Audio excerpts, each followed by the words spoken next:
Ito ang linuto ko.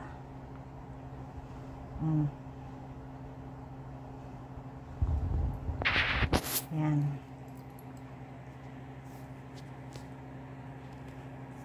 Isda. Pampano. Prito ko. Maiba naman ang ulam. At nagluto din ako ng ginatan. Walang ibang sahog. Yan o. Wala akong ibang sahog dyan. Kamuti lang. Kamuti. Tapos saba. At langka. Hinog na langka. At maluto ako ng sago mamaya. Kasi gamit pa ang mga ang mga burners. Okay, at ito pakita ko pa ang iba kong linuto. Ito, mixed vegetables. Yan ang linuto ko. Yan, para kasi kailangan ng gulay. At ito, karne na may mixed vegetables, na may green pepper, na chop-chop. Yan. Hindi ko alam kung anong klaseng luto yan. Tsamba-tsamba lang.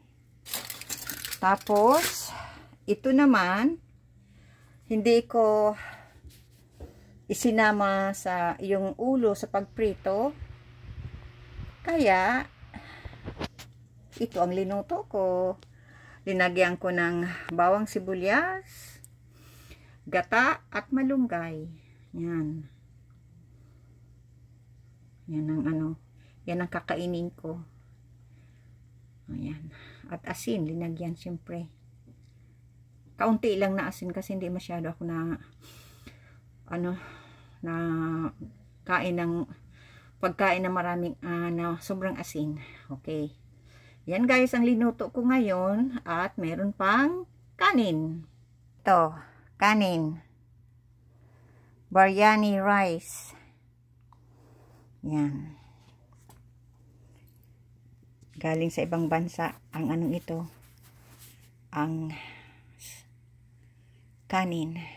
Yan. Okay guys. Pagod na ako. Kanina pa ako dito sa kusina. At maano na ako. Makain na. Nagutom na ako. Yan. Prito sa mga anak ko. Ang matira sa akin. Yan. Yan ang ng mga anak ko. Prito. Paminsan-minsan lang ako na prito ng ng isda. Yung ulo, ginataan ko. Na may malunggay. Ang tira dito, sa akin na. Sila muna ang papakiinin ko. Yung mga anak ko. Kapag may natira, sa akin. Yan. Ganyan talagang ina. Pinapaunang pakainin ng mga anak.